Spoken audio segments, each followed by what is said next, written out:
Halo teman-teman semua, saya Fidela Atalia dengan nomor BP 1910863025. Saya Divanur Agnelia dengan nomor BP 1910861023. Saya Anissa Yulia BP 1910863017. Kenalkan, nama saya Khairunisa dengan nomor BP 1001 dari Saya Dita Uliat Gandini BP 1910861017. Saya Muhammad Al-Farizi Desfer dengan nomor BP 1910863001. Saya Sofia Lasri dengan nomor BP 19108629. Saya Yavita Desi Mezona BP 1910861007. Saya Fadila Jika. Saya Berliana Geski dengan BP 1910862033. Kami dari kelompok 2 Komunikasi Organisasi akan mempresentasikan materi mengenai manajemen konflik dalam komunikasi Organisasi. Selamat menyaksikan.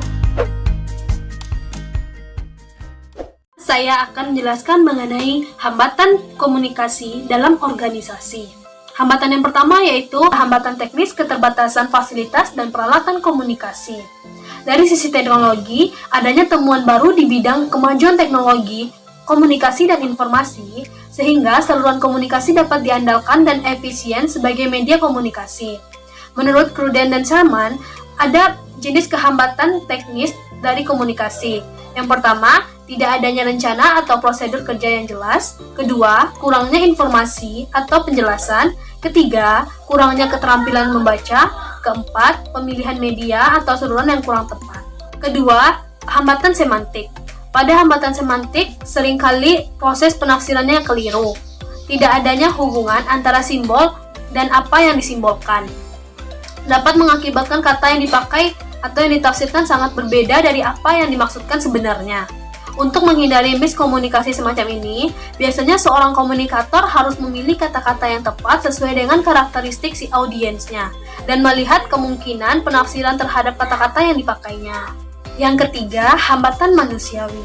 Terjadi karena adanya faktor emosi, prasangka pribadi, persepsi, kecakapan atau ketidakcakapan, kemampuan atau ketidakmampuan alat-alat panca indera seseorang. Menurut Cruden dan Sherman, ada hambatan yang berasal dari perbedaan individual manusia, perbedaan persepsi, perbedaan umur, perbedaan keadaan emosi, keterampilan, mendengarkan, dan perbedaan status, pencarian ilmu, dan penyaringan informasi. Yang kedua, hambatan yang ditimbulkan oleh iklim psikologi dalam organisasi. Suasana iklim kerja dapat mempengaruhi sikap dan perilaku staf dan efektivitas komunikasi organisasi. Di sini saya akan melanjutkan penjelasan dari teman saya Rita. Yang ketiga ada namanya hambatan ekologis. Hambatan ekologis ini adalah faktor lingkungan yang sangat berpengaruh pada kelancaran pada komunikasi organisasi.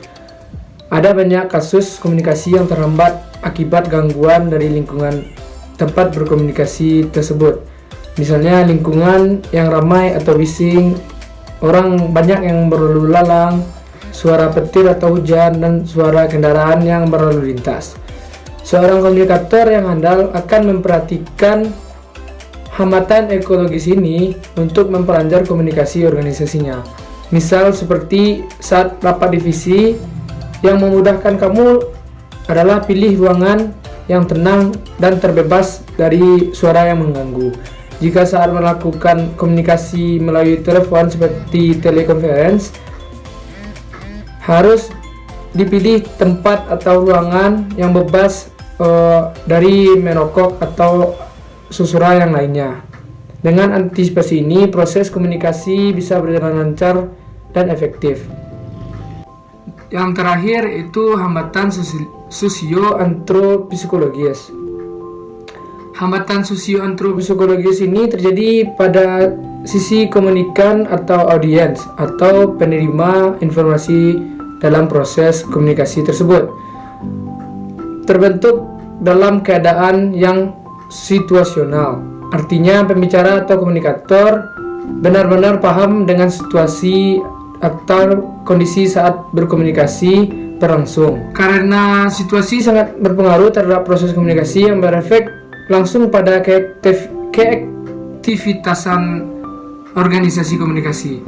Hambatan yang terjadi karena faktor situasional, misalnya terjadi komunikasi organisasi antara manajer dengan bawahan yang mengalami musibah. Proses komunikasi di sini pembicara harus mengerti situasi psikologis dari komunikan sehingga proses komunikasi organisasi berjalan sesuai dengan yang diinginkan. Nah, pertama ada itu teori manajemen konflik. 1. Teori dialektika Hegel. Nah, Hegel pada tahun 1770 sampai 1831 yang merupakan seorang filsuf idealis Jerman mengemukakan teori dialektika. Menurutnya, setiap gerakan, proses, atau kemajuan merupakan hasil konflik dengan proses tertentu. Nah, proses konflik tersebut adalah pertentangan antara tesis, antesis, dan sintesis. Nah, tesis merupakan salah satu ide atau gerakan historis. Ide atau gerakan berisi ketidaksempurnaan yang akan menimbulkan oposisi atau antitesis. Sebagai hasil konflik keduanya muncullah pendapat ketiga yang disebut dengan sintesis. Nah, sintesis akan menjadi suatu tesis baru yang menimbulkan antitesis baru dan kemudian menghasilkan sintesis baru dan demikian rantai selanjutnya. Nah, menurut Hegel, proses dialektika akan terus berlangsung hingga terciptanya ide absolut, yaitu sintesis aktif yang sempurna dan tidak menimbulkan antitesis baru. Absolut merupakan suatu pemikiran yang murni dalam proses perkembangan diri. Logika yang mengatur proses perkembangan ini disebut dialektik. Teori dialektika mempengaruhi berbagai filsuf seperti Karl Marx, Friedrich Engels. Akan tetapi, teori dialektika mengganti idealisme Hegel sebagai materialisme. Walaupun teori dialektika Hegel merupakan filsafat idealisme, bukan berarti teori khusus mengenai konflik, tetapi tetap bisa digunakan untuk menganalisis dan memahami konflik, terutama konflik dalam bidang kemasyarakatan. Masyarakat berkembang melalui proses konflik dialektika tesis, antitesis, dan sintesis. Kedua, ada teori Satyagraha. Nah, teori Satyagraha mempengaruhi para pejuang hak-hak sipil di seluruh dunia. Teori Satyagraha sendiri berasal dari bahasa Sanskerta yang berarti satya berarti kebenaran dan agraha yang berarti teguh. Konsep Satyagraha berarti teguh terhadap kebenaran dan menolak semua yang tidak benar. Strategi Satyagraha ini memaksimalkan peran tindakan yang rasional, rekonsiliasi pihak-pihak yang terlibat konflik. Akan tetapi, strategi Satyagraha juga memungkinkan intensifikasi konfrontasi jika diperlukan untuk mencapai tujuan dari gerakan. Nah, teori Satyagraha berasumsi bahwa tindakan non-kekerasan akan menimbulkan respon yang sama dari lawan konflik. Dengan demikian, hal tersebut meningkatkan proses rekonsiliasi pihak-pihak yang terlibat dalam konflik. Akan tetapi, keberhasilan dari teori Satyagraha ini sangat tergantung pada aksi massa yang digerakkan oleh massal. Nah, dalam hal ini digerakkan oleh pemimpin yang kuat dengan pola kepemimpinan transformasional dan karismatik sangat diperlukan. Teori Satyagraha dicetuskan oleh Mahatma Gandhi dari India. Nah, sekian presentasi mengenai teori dari manajemen konflik. Selanjutnya akan dilanjutkan oleh rekan saya. Yang ketiga adalah teori pertukaran sosial. Teori pertukaran sosial ini didasarkan atas beberapa asumsi. Asumsi yang pertama adalah perilaku manusia dalam interaksi sosial yang dinilai sebagai suatu bentuk pertukaran antara imbalan dan biaya. Interaksi sosial yang dilakukan oleh manusia memicu berbagai macam bentuk perbedaan yang bisa melahirkan atau menimbulkan konflik dalam kelompok tertentu.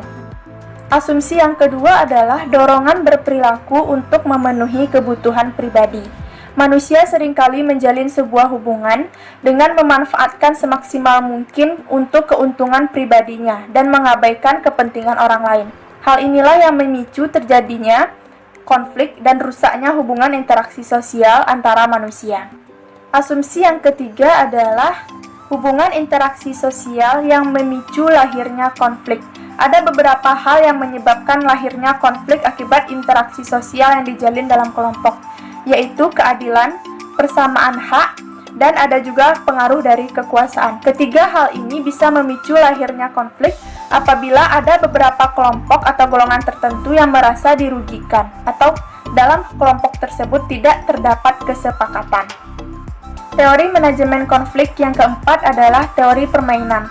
Teori ini memandang sebuah konflik sebagai sebuah permainan, di mana dua kelompok atau pihak-pihak yang terlibat konflik saling melakukan strategi dan juga taktik permainan untuk mengalahkan lawannya.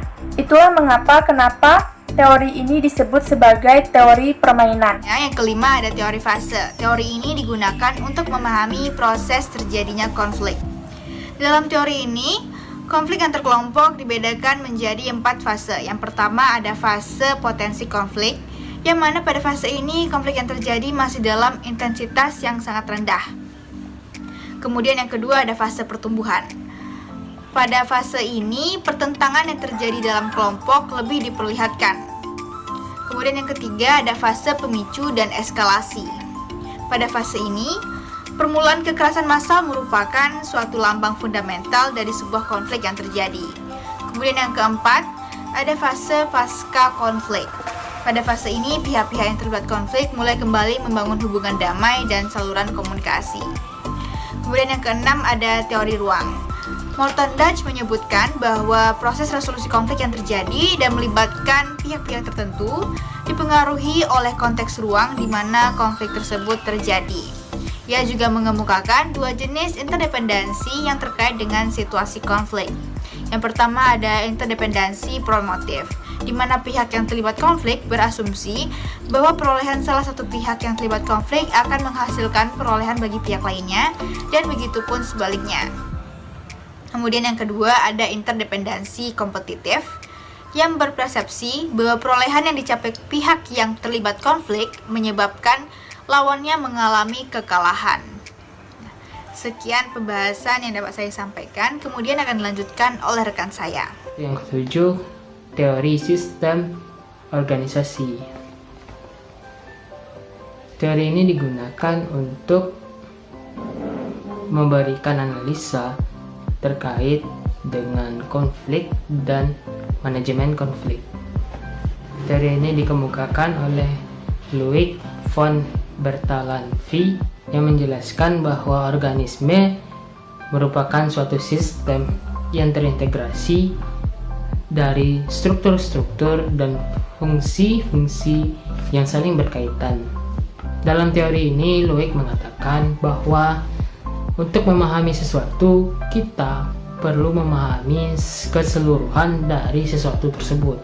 Karena teori sistem adalah sains mengenai keseluruhan.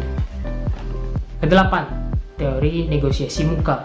Teori ini dikembangkan oleh Stella Ting-Tome yang dilatar belakangi oleh perbedaan budaya yang dimiliki oleh individu-individu, di mana perbedaan budaya ini dapat dilihat melalui muka. Yang dimaksud dengan muka ialah image atau citra dari individu atau kelompok. Teori ini dibuat atas dasar asumsi bahwa akar sebuah konflik adalah manajemen identitas pada level individu dan level budaya. Tome mengungkapkan 2 budaya yang berpengaruh terhadap manajemen identitas. Yang pertama, budaya kolektivitas. Budaya ini beranggapan bahwa image dari kelompok lebih penting daripada image individu dalam suatu kelompok. Yang kedua yaitu budaya individualis. Budaya ini beranggapan bahwa image dari individu lebih penting daripada image dari kelompok. Saya akan menjelaskan materi resolusi konflik. Sebagai makhluk sosial, kita senantiasa menginginkan adanya hubungan dengan manusia lainnya. Menjadikan manusia selalu ingin mengetahui lingkungan sekitarnya, bahkan ingin mengetahui apa yang terjadi dalam dirinya. Rasa ingin tahu ini memaksa manusia untuk berinteraksi dengan sesamanya dalam hidup bermasyarakat atau berorganisasi. Karena hal tersebut, manusia akan menimbulkan suatu konflik pada diri seseorang maupun dengan orang lain. Diperlukan suatu komunikasi yang merupakan suatu kebutuhan setiap manusia untuk menyampaikan informasi ataupun keinginan baik secara verbal maupun nonverbal. Pengelolaan konflik untuk mengurangi atau mencegah konflik antara lain. Yang pertama, disiplin. Disiplin dapat digunakan untuk mengelola dan mencegah konflik. Seorang yang mengawasi organisasi harus mengetahui dan memahami peraturan-peraturan yang ada dalam organisasi tersebut. Jika belum jelas, mereka harus mencari bantuan agar memahaminya. Yang kedua, pertimbangan.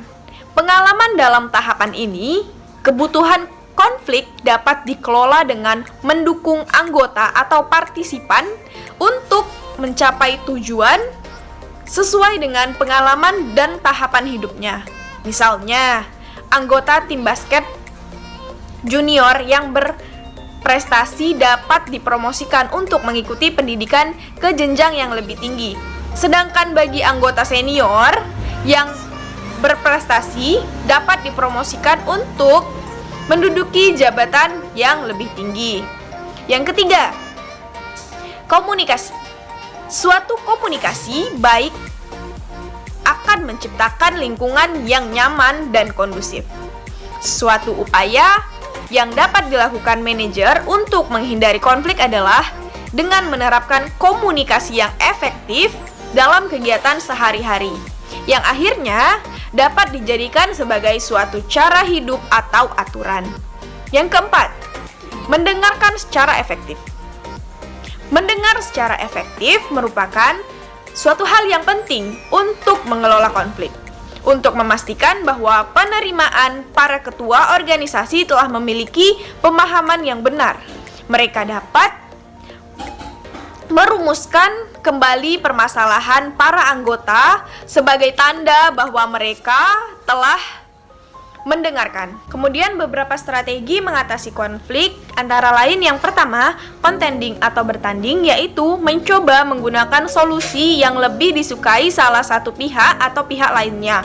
Yang kedua, yielding atau mengalah, yaitu menurunkan aspirasi sendiri dan bersedia menerima kekurangan dari apa yang pihak berkonflik inginkan. Yang ketiga, problem solving atau pemecahan masalah, yaitu mencari alternatif yang ingin memuaskan aspirasi kedua belah pihak agar mendapat penanganan. Yang ketiga, withdrawing atau menarik diri, yaitu dengan memilih meninggalkan situasi konflik baik secara fisik maupun psikologis. Ini melibatkan pengabaian terhadap kontroversi. Yang kelima, injection atau diam. Tidak melakukan apapun, di mana masing-masing pihak saling menunggu langkah berikutnya dari pihak lainnya yang tidak berujung. Saya akan menjelaskan mengenai tipe-tipe pengelolaan konflik menurut Dawn M. Kurzweil. Yang pertama yaitu avoiding. Avoiding adalah keadaan di mana seseorang atau organisasi untuk tidak menimbulkan konflik sebisa mungkin untuk menghindari hal-hal yang bersifat sensitif. Situasi ini sangat menghindari potensi-potensi atau hal-hal yang sensitif yang dapat menimbulkan konflik. Yang kedua yaitu accommodating. Dengan kata lain yaitu mengumpulkan pendapat. Jadi pihak-pihak yang berkonflik akan mengumpulkan pendapat dari masing-masing individu yang nantinya akan menghasilkan jalan keluar. Yang ketiga yaitu compromising. Compromising merupakan keadaan di mana seseorang atau pihak-pihak yang berkonflik membuat keduanya bernegosiasi yang akhirnya akan menghasilkan jalan tengah. Yang keempat yaitu competing atau berkompetisi. Kedua pihak berkompetisi dan keduanya juga menginginkan kemenangan, tapi akhirnya menimbulkan pihak yang harus berkorban. Selanjutnya yaitu collaborating. Collaborating yaitu hasil yang dicapai sama-sama memuaskan untuk kedua pihak dan juga tetap menghargai kepentingan pihak lain. Yang terakhir yaitu conglomeration. Conglomeration ini menggunakan kelima cara yang sudah saya jelaskan tadi dan menghasilkan penyelesaian konflik. Baiklah, selanjutnya saya akan menjelaskan materi tentang proses pengambilan keputusan. Nah, pengambilan keputusan ini terbagi atas dua, yaitu yang pertama untuk mengurangi konflik pribadi, dan yang kedua adalah untuk mengurangi konflik kelompok. Nah, di sini saya akan menjelaskan proses pengambilan keputusan untuk mengurangi konflik pribadi. Dalam pengambilan keputusan untuk konflik pribadi sebaiknya dengan cara menggunakan integrasi, yaitu integrasi ini bertujuan untuk memperoleh suatu mufakat. Dasar adalah bahwa perbedaan dalam berpikir, merasa, dan berperilaku paling baik diselesaikan dengan memasukkan pandangan semua pihak ke dalam suatu keputusan atau rencana. Usaha kooperatif dapat dicapai dengan menemukan, mengisolasikan, dan menjelaskan bidang-bidang kesepakatan dan pertentangan. Jadi, secara sistematik, mempersempit bidang perbedaan dan memperbesar bidang penerimaan.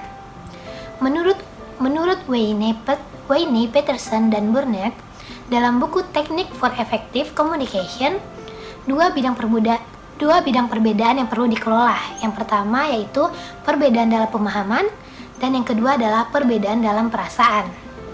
Nah, untuk proses dalam perbedaan pemahaman dapat dikelola dengan 3 cara, yaitu yang pertama adalah dengan menemukan apa yang orang atau pihak lain maksudkan.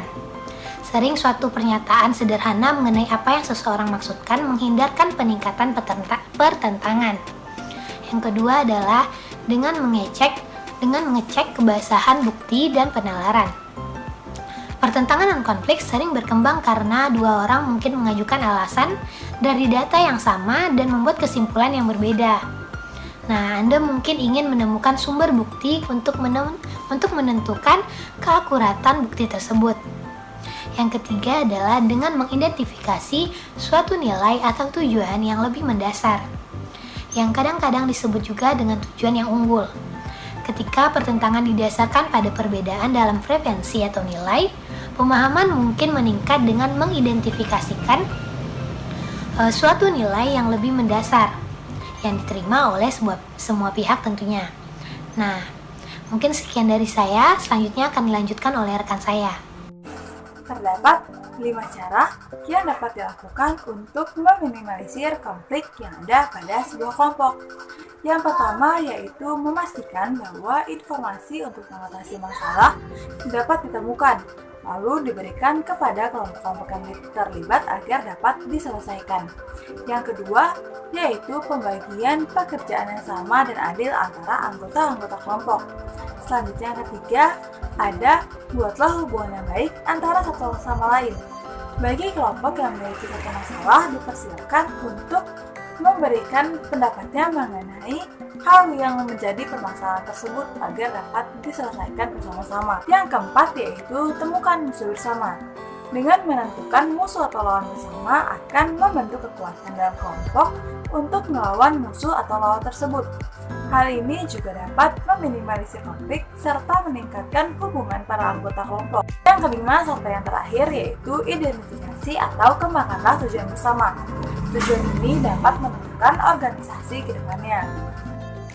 Sekian materi yang dapat disampaikan dari kelompok 2. Terima kasih.